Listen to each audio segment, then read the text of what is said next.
Diretor do projeto ARTE, senhora Ângela Cero, para que ele pedir um aplauso.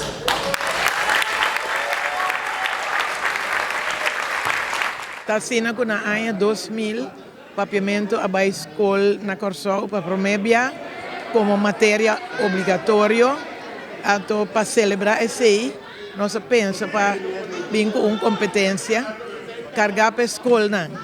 Nós começamos com muita de classe 1 com 2, poema ou 50 artigos, e mesora, muita na carreguei, docente na carreguei, depois de 2 anos nós vamos para classe 3 e 4 também, então depois nós vamos para tour classe, de tour school de ensinança avançada, que men di aqui na porta da MAVO, na Corsota VSBO, AVO, VWO, SBO também.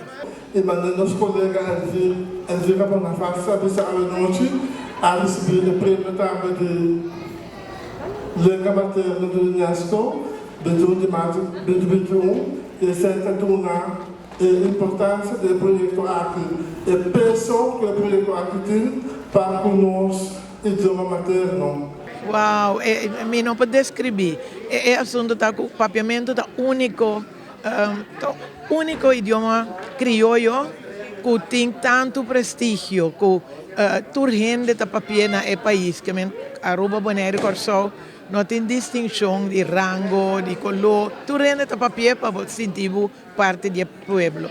E fora de começamento, nós estávamos aqui para a competência na A, B e C e nós logramos C. E não tem nada mais doce de sentar a noite desfrutar de criatividade, vamos mirar quanto diferente nacionalidade também você tem na internação, da tribo vai para arriba em cenário apresentado no idioma, é algo indescriptível. Quase não deve ser nem um prêmio para você, é prêmio, mas cada de jovem aqui essa que está inspirando e lo tem efeito para sobrar na vida, seguro. Um abraço especial na Comissão Arte de Palavra Bonaire, Comissão Arte de Palavra Aruba e Comissão Arte de Palavra Corsol. Mas nós temos que seguir o trabalho.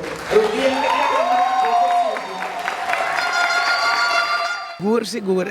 Passou a tour 3 islas, tem gente que voluntariamente ajuda no projeto que está querendo. Todo é docente na escola, que está encorajar os jovens que vão vai para maior, família, e a comissão.